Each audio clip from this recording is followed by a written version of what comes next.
I dati ci dicono che, ad esempio, l'assenza dei mercatini ha prodotto una minore affluenza di persone.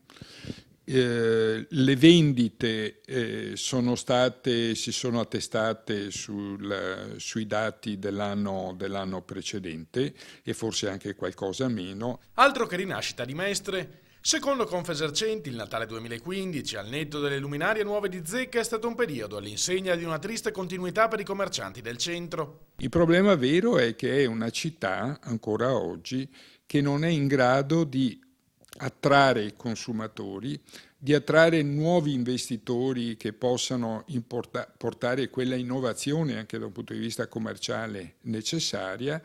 È una città che sta vivendo una fase molto difficile. Tra le cause indicate dai commercianti per una situazione a dir poco stagnante ci sono i continui furti, annosi problemi di parcheggio e viabilità, la presenza mai debellata delle baby gang, affitti per i locali troppo alti perché in mano a un cartello formato da pochissimi proprietari, ma soprattutto la presenza imponente di centri commerciali nella cintura urbana. La rinascita non c'è stata, noi ce la saremmo aspettata, abbiamo auspicato, però eravamo anche consapevoli che difficilmente la rinascita nasce se non c'è un progetto.